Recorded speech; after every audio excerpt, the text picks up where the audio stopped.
Bien, vamos a hablar de... Habéis puesto un título precioso y no sé si voy a cumplir las expectativas porque cada día se va conociendo nuevas cosas, hay mucha innovación en este campo y de hecho yo lo que voy a hacer es dar una serie de conceptos que considero muy importantes y a vista de pájaro, desde luego.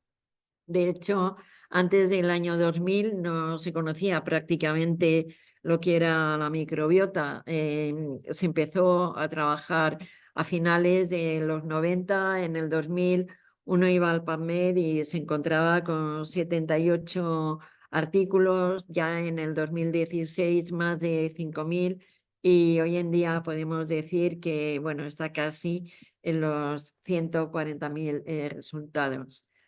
Se ha trabajado mucho la microbiota intestinal, por supuesto. Tiene que haber un equilibrio entre firmicutes y bacteroidetes, pero hay mucho más. Lo que sí es interesante tener en cuenta es que en todas las zonas donde tenemos mucosas, pues el perfil de bacterias es muy distinto dependiendo de en qué zona de nuestro organismo nos encontremos.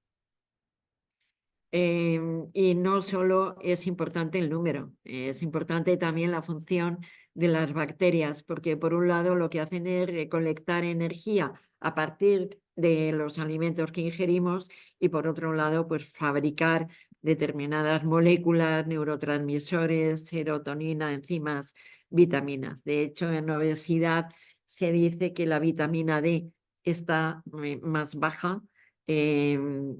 No como deficiencia por no ingerirla, sino porque la atrapa el propio intestino.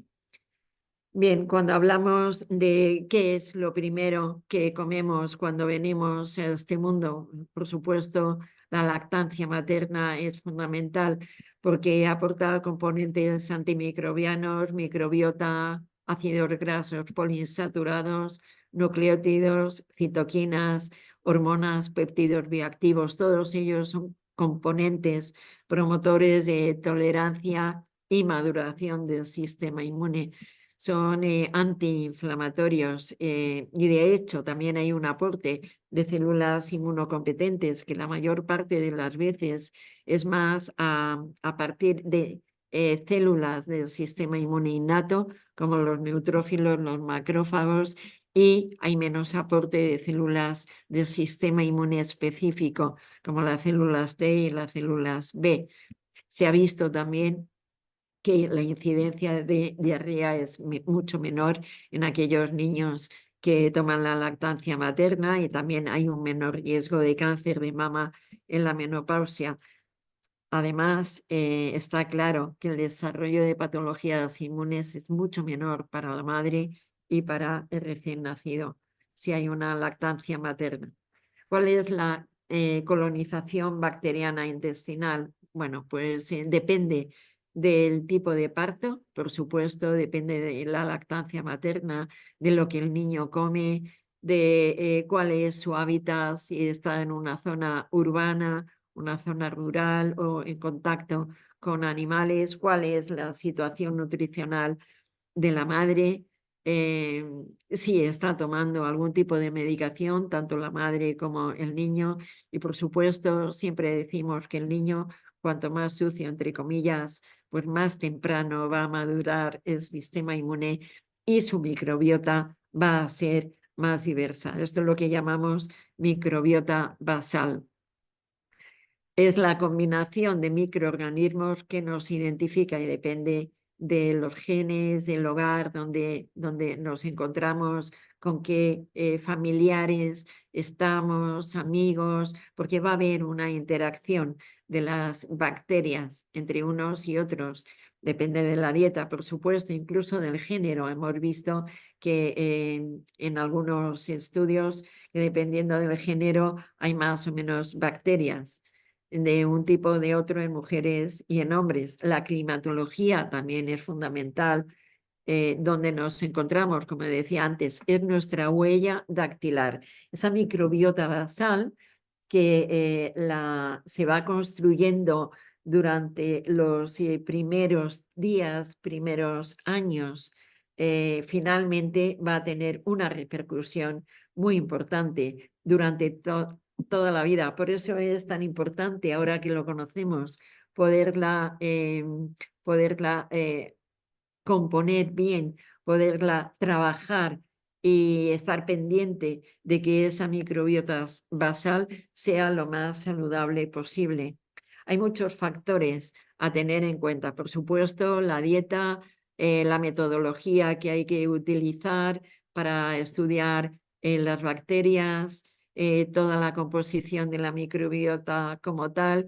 Y hay una serie de factores intrínsecos como son la edad, porque va modificándose durante los años de vida esta microbiota, el género, como decía antes, la genética, por supuesto, esa microbiota basal de la que acabo de hablar y el eje microbiota intestinal cerebro, que bueno, ese eje microbiota intestinal cerebro es mucho más porque hay una interacción bidireccional entre la microbiota y distintos órganos. Pueden ser los pulmones, el corazón, el hígado, los riñones.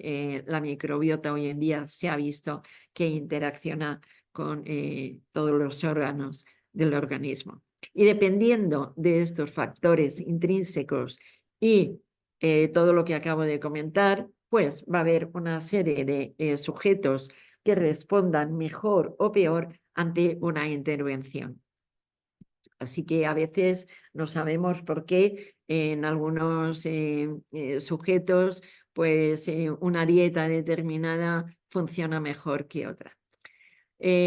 También, como decía antes, depende de dónde vive uno. Por ejemplo, aquí hay dos estudios muy importantes, el estudio Parsifal y el estudio Gabriela, que bueno, es de niños que unos viven en zonas rurales y otros en zonas urbanas, y se ha visto que hay una disminución tanto de la prevalencia de asma como de atopia en aquellos niños que viven en zonas rurales. ¿Por qué? Fundamentalmente porque se ha visto también que el número de bacterias y hongos es mucho mayor en la zona rural que en la zona urbana, y además cambia muchísimo unas bacterias y otras. La edad, por supuesto, como decía antes, depende de la edad. Hay una alteración de la microbiota, ya solo en el niño pequeño la podemos encontrar dependiendo que tenga una alimentación natural o de fórmula. Si toma ya alimentos sólidos, los perfiles de la microbiota van cambiando. En el niño ya más mayor, si hay un estado de malnutrición o un tratamiento de antibióticos, también se modifica en relación con cuando el niño está sano o el adulto, si tiene obesidad o no.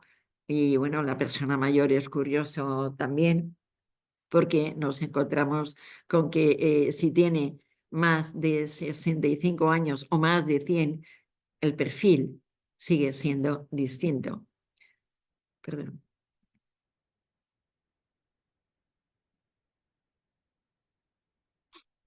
Bien, en el caso de obesidad, pues el cociente Firmicutes bacteroidetes es alto, así como las proteobacterias.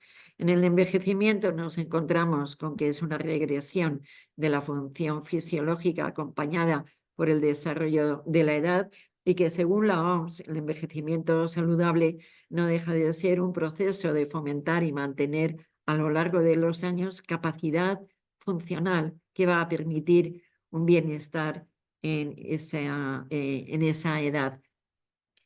En la última década, el Instituto Nacional de Estadística ya ha publicado que el número de personas mayores de 65 años ha aumentado en España más de un 2%, de casi 8 millones en 2010 a 9 millones en 2019. O sea, aquí hay un rápido envejecimiento de la población mundial, de 150 millones en el año 60 a 747 en el año 2021. La población mundial está envejeciendo y esto es un problema muy importante porque en el envejecimiento hay una inmunosenescencia. ¿Por qué? Porque el sistema inmune está envejeciendo y no funciona adecuadamente. A medida que aumentamos la edad, el sistema inmune responde peor, la susceptibilidad a las infecciones y su gravedad es mayor y la eficacia de las vacunas menor. Todo esto lo hemos visto con la COVID-19. Es la población que más lo ha sufrido, por supuesto.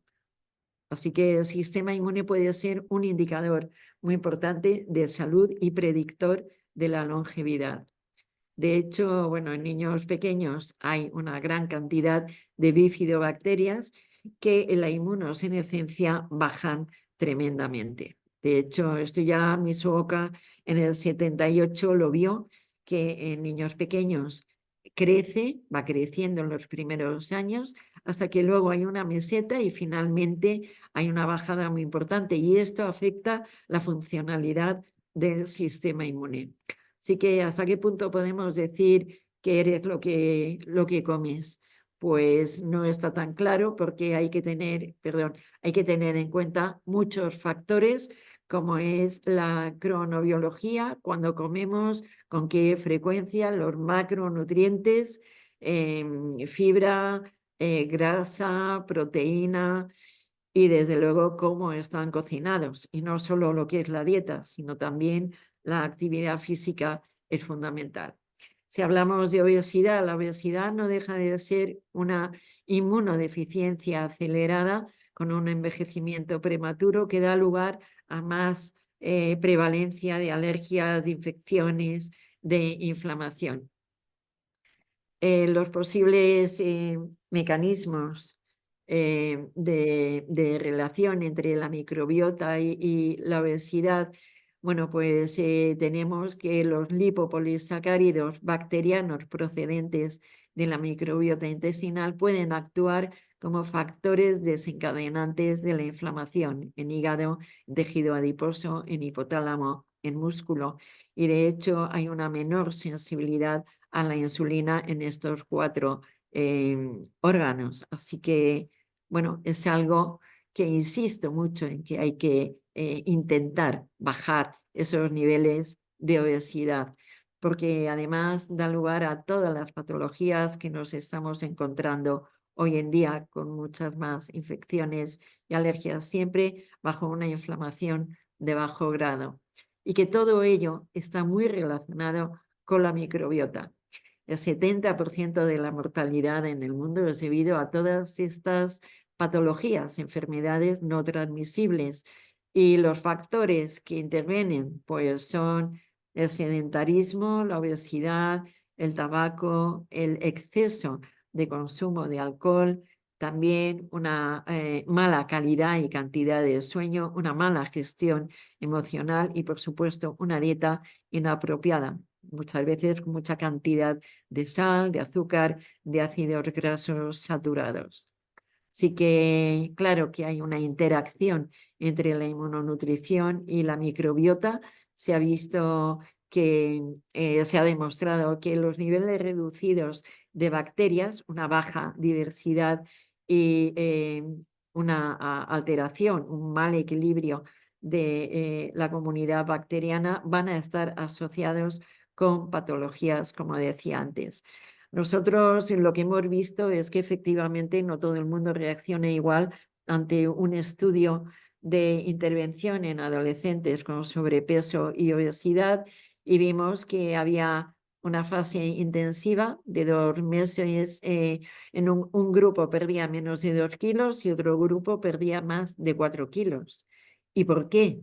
Bueno, pues el grupo que perdía menos de 2 kilos entre el antes de la intervención y después, pues este es el contagio de todas las bacterias que hicimos. No había diferencias significativas entre el antes y el después de la intervención.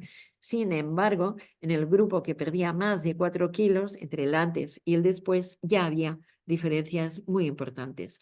Es más, había correlaciones importantes. A medida que bajaba el peso, aumentaban algunas bacterias, aumentaban las buenas, entre comillas, bajaban las peores.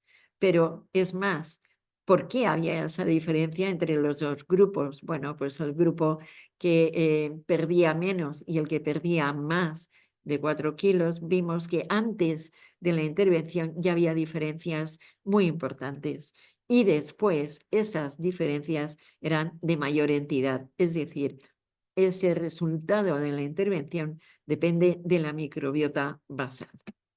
También se ha visto en el estudio MetaHit, uno de los pioneros en Europa, como una alta diversidad de bacterias que está aquí y una baja diversidad de bacterias. Bueno, pues con la alta diversidad de bacterias bajan todos estos parámetros del metabolismo, indicando que el grupo con alta diversidad de bacterias se caracteriza por tener marcadores de adiposidad, insulinoresistencia y dislipidemia más bajos y un fenotipo menos inflamatorio que el grupo con la baja diversidad de bacterias. La dieta, bien, todos sabemos que influye mucho en la microbiota. Una dieta alta en grasa y baja en carbohidratos está dando lugar a un menor volumen de heces, menor cantidad de ácidos grasos de cadena corta, menos bifidobacterias. Y sin embargo, si tenemos una dieta alta en carbohidratos y fibra pero baja en grasa, pues el resultado es el contrario. Además, ayuda a perder y mantener peso y tejido adiposo. Las dietas altas en proteína, que muchas veces se han utilizado para bajar de peso, pues no son tan saludables, ni mucho menos, porque disminuyen los niveles de ácidos grasos de cadena corta, disminuyen los metabolitos protectores del cáncer y aumentan precisamente las concentraciones de metabolitos de riesgo. De hecho, estas dietas podrían incrementar el riesgo de enfermedades del colon. Se ha visto que estas dietas que últimamente, ya hace años, estamos ingiriendo, esas dietas occidentalizadas con alta cantidad de grasa, azúcar y bajas en fibra, pues tienen finalmente inhiben la liberación de ácidos grasos de cadena corta, todo lo contrario a lo que pasa en esas dietas que son altas en granos enteros, con frutas, verduras, porque ahí se aumenta la cantidad de ácidos grasos de cadena corta, que lo único que están haciendo es disminuir el riesgo de patologías que tienen mucho que ver con la nutrición. De hecho, hay un estudio muy interesante. Son unos africanos y niños pequeños en Burkina Faso que solo toman cereales y hay una comparación con los niños que viven en Italia. Bueno, se ha visto que lógicamente en Burkina Faso la cantidad de bacteroidetes era mucho más alta que la cantidad de bacteroidetes en los italianos. Por el contrario, los italianos tienen mucha más cantidad de firmicutes, que como decía antes, tiene mucho que ver con la obesidad y además se ha encontrado que las bifidobacterias son mucho más altas en los africanos que en los niños italianos, así como las bacterias gram negativas están en mayor cantidad en los italianos y hay muchas menos gram positivas que en los niños africanos. Hay una alteración tremenda. No está bien, por supuesto, ni una dieta ni otra, pero es para ver exageradamente cuáles son las consecuencias a nivel de la microbiota. Así que todo ello, una dieta, un alto índice de envejecimiento, esa obesidad, todo ello tiene que ver con una baja diversidad de bacterias, una disbiosis que finalmente produce enfermedades no transmisibles. El estrés está ahí funcionando. Por supuesto, hay una comunicación bidireccional entre el eje microbiota intestinal y el cerebro. el cerebro es capaz de modular la función gastrointestinal, cuántas veces no nos hemos encontrado con una diarrea, un estreñimiento y dolor de cabeza, o por el contrario, un dolor de cabeza que nos produce vómitos. Bien, hay una serie de vías neuronales y mecanismos inmunes y endocrinos que están interaccionando entre sí. De hecho, se ha dicho que dependiendo de la composición de la microbiota intestinal, podría haber asociados cambios en el sistema nervioso con alteraciones psiquiátricas. De hecho, en anorexia nos encontramos con que los bacteroidetes están más elevados que en obesidad. También los lactobacilos encontramos más altos en obesidad que en anorexia, y hay una arquea interesante que está muy aumentada en anorexia en comparación con controles y con obesos, y esta arquea lo que hace es reciclar el hidrógeno en metano para permitir un incremento en la transformación de nutrientes en calorías, ya que, como todos sabemos, estas pacientes comen excesivamente poco. No deja de ser un mecanismo de defensa. Así que con todo ello está claro que para todas estas patologías, independientemente que tengan que ver con la genética, con factores ambientales, que el sistema inmune, el sistema nervioso están dentro, interaccionando, la nutrición, el ejercicio, bueno, pues se está empezando a trabajar con probióticos y prebióticos porque se ve que es una alternativa muy interesante. De hecho, los probióticos pueden modular el sistema inmune y la microbiota de distintas formas. Y ya no solo probióticos, prebióticos, simbióticos. Hoy en día hay una gran gama de bacterias, de productos bacterianos que están ahí, que son fundamentales para trabajar en ello. Así que mensajes más importantes, tener en cuenta que la microbiota intestinal ejerce un alto impacto en el estado nutricional y la salud del huésped a través de la modulación del sistema inmune, que hay distintos tipos de dieta a su vez que ejercen un papel muy importante en la composición y en la función de la microbiota intestinal, que es fundamental tener en cuenta que debemos nutrirnos saludablemente, porque así estamos nutriendo nuestros propios microorganismos, y que desde luego tenemos que estudiar y hacer más investigación sobre todo ello. Factores clave: tipo, calidad de dieta, cantidad de fibra, calidad y cantidad de proteína, grasa, carbohidratos, edad, sexo, estado nutricional y microbiota basal. Por supuesto, interacciona el sistema inmune con el estado nutricional. Hay una interacción entre microbiota y cerebro. Todo ello interacciona y es lo que lo denominamos dentro del estudio de la inmunonutrición, que vale para promover calidad de vida, prevenir infecciones y procesos de inflamación, pero siempre vigilando el estrés, la alimentación, la actividad física y el peso. Así que tenemos todavía un camino enorme para investigar, conseguir buenos resultados. Y nada más, esto es todo a toda velocidad. Muchas gracias.